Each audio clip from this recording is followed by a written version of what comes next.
So here's the very bow of the boat. If you look at the damn bow fitting, it moved. See that? Because one of the nuts has come off. This dude right here. The nut's gone. That one's got a nut on it. This one's got a nut on it. But that top one, yeah, no nut.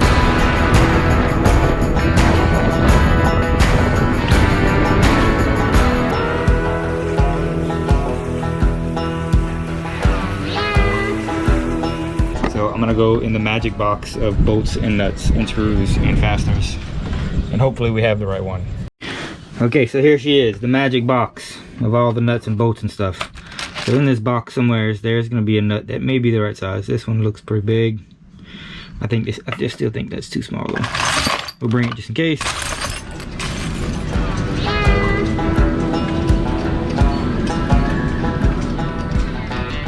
Crazy thing about it is, not only was this one loose or without a nut, whenever you come over here, look at that, just spins, completely spins freely.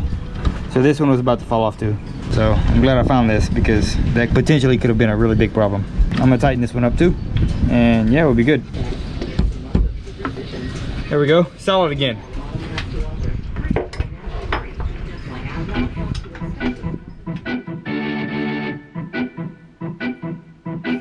Hey, look, it's an arch. All right, so this is our next big project to permanently mount this arch onto our boat. You can see right now it's being held up by a halyard. It's just sitting on the boat, so it's not secured yet. So these are the base plates that are gonna sit underneath the leg. This morning, hopefully, if the rain holds out, we can get these welded onto the legs and bolted onto the boat with a big old backing plate on the backside.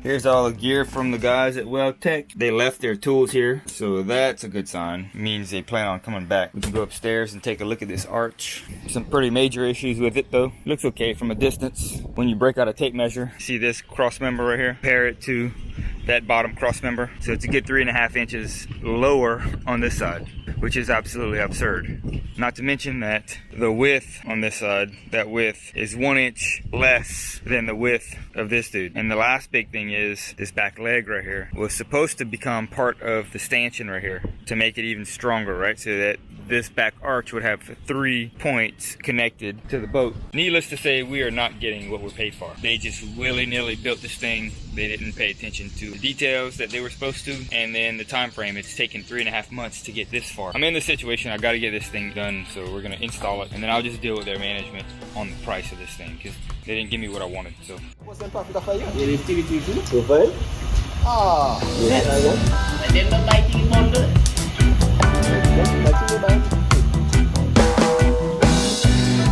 So here we are, still in Granada. Today is kind of a weather event, so there's no work going on in the yard or on our boat. Our boat's in the yard. We have another tropical system passing over Grenada. Holy hell, man. I'm kind of glad we're still in the yard for this, because there are winds gusting close to 50 knots out there.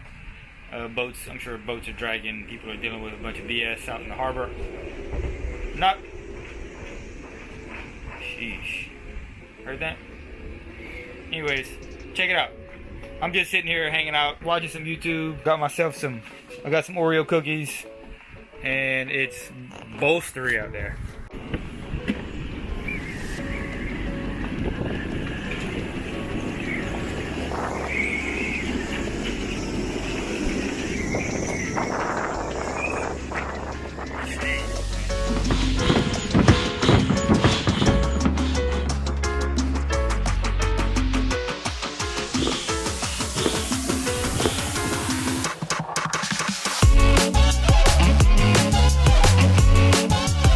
Alright, there she is, our old beat up dinghy, flat bastard. Alright, so I've inflated the boat, and if you look carefully, everywhere as I've circled, we have air leaking out of this dinghy. No wonder it's called flat bastard. And if you look where everywhere I've circled, you can see a little bit of stuff sticking off. Yeah, that's the moisture coming out of it. I'd say this is the last time I'm gonna fix this thing. If we can get her to last through the St. Thomas season, charter season in St. Thomas, I'll be happy. Very rough on a dinghy in that charter season, right? So I use our dinghy to go from boat to boat to boat to boat It's rough conditions. We're in close contact with a bunch of other big boats, so she's getting beat up against other boats. If I buy a brand new dinghy and bring it out there and it gets all beat up, that's no good. I'd rather have this old one to get through that season, and then when we leave St. Thomas, get a brand new one, because at that point we're cruising again. I think this afternoon I'm gonna sit down, I'm gonna clean it really good. I'm gonna go through and I'm gonna do all the patchwork on this thing.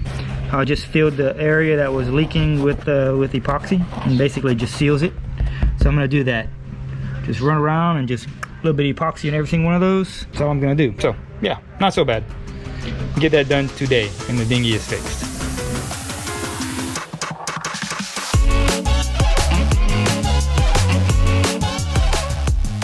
Alright, so here she is. Here's SV Acadian. You can see that we are putting fiberglass back onto the hull. I've just gone around this morning, finished circling all the remaining spots that need glass. There were a bunch of spots. You can see all the circles, and then you can see all the spots that have already been done.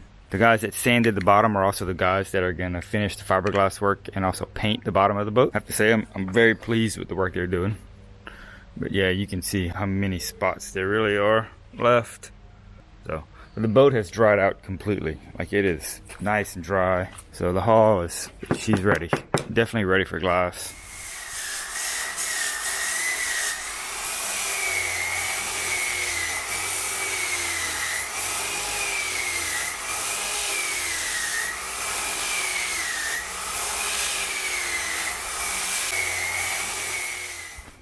Good morning. Today is October 19th. And Holly will be here in 11 days.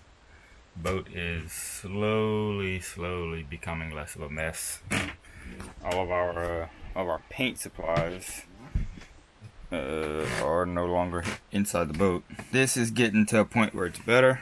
This mess is still a mess, but all of this stuff is about to go back into its home, which means I can actually use this cabin. This area is going to become the junk room again. I do need to align the prop shaft before I do that, so I'm probably going to do the prop shaft alignment tonight. The canvas is all installed. I still have tools down here, and I still have parts over here that need to get installed. There is a method to the madness. We're very happy to not be dealing with ladders. The bottom has paint on it. It's red paint, but it's paint nonetheless. So anyways, head over, get some breakfast, brush my teeth, come back to the boat. I've got a few things that I need to get done with PYM this week. And then, yeah, I need to focus on our boat. I've got to try and get a survey done on the boat. Got to get somebody to touch up the paint on the top side for us.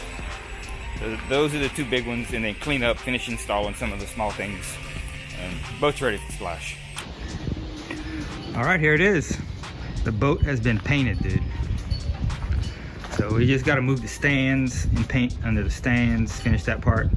But for the most part, the boat is done. The painting is completed. The rudder is fixed. We got a brand new propeller. Only one last thing to do.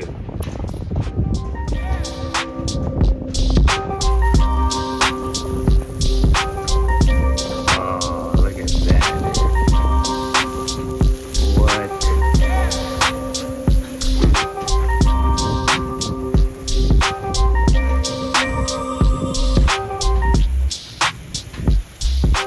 That is just so good. Wow.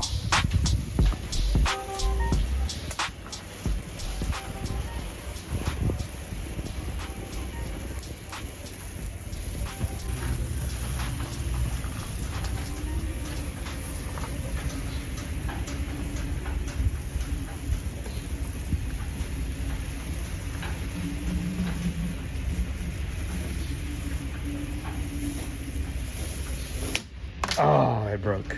I almost did the whole thing in one pull.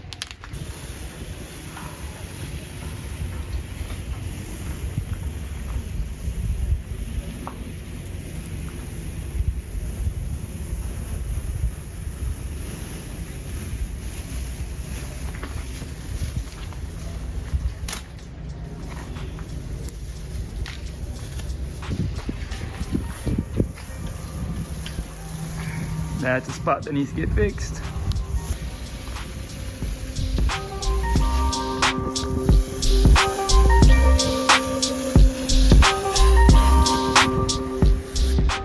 Not bad at all. Wow.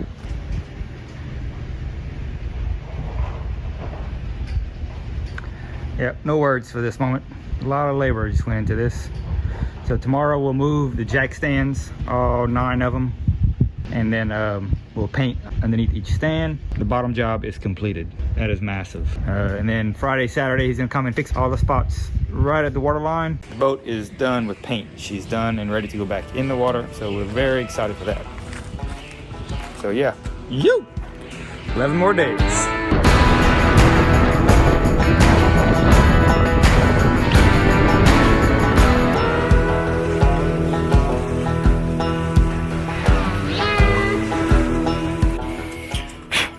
This morning we had the marina move the stands for us so we can finish up the bottom job. We've got a tall man over here applying a West System epoxy barrier coat on all these spots. This is the same process we used on the rest of the hull. So first step is the West System. Then we're going to go through and fair the squares in, get rid of all the grinder marks.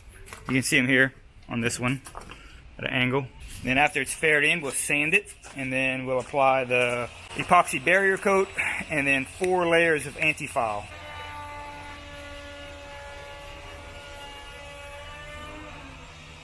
Alright, so next step is just a real quick glaze of 406 filler. Yeah, 406 West System. Oh, 407, I'm sorry. And Tall Man says he's good enough with the glaze that he's not going to have to sand it. So we'll see. Looks like he's doing a pretty good job. That stuff is messy, man. It just gets everywhere. Yeah, that's part of the job. It's real thin, just enough to cover. Yeah, just enough to fill up all the little indentions and holes. So yeah, that's it. Nice. Alright, next step, we're using Seahawk Tough Stuff epoxy barrier coat, basically keep the water from soaking into the fiberglass in the filler. So it's like a double layer, right? So we did the West System, and then we're also doing the epoxy Tough Stuff. So I'm not saying we're not gonna have any blisters after this point, but it should be minimal. We do 2 coats of the Tough Stuff. Yeah, 2 coats. You put the epoxy on top of the filler, on top of the West System, while it's still kind of tacky. That way it all kind of bonds together and hardens really hard. Alright, so there we go, second coat of epoxy barrier coat. This stuff dries really fast, so it'll be done in 15-20 minutes. It'll be pretty much dry. Alright, last coat is going to be a black Seahawk Q coat. So it's a semi-ablative paint. It's a hard ablative paint. So yep, that's what we use, and there you go. Bottom job is complete, man. That's 2 months worth of work right there. 2 freaking months. Yeesh, looks good.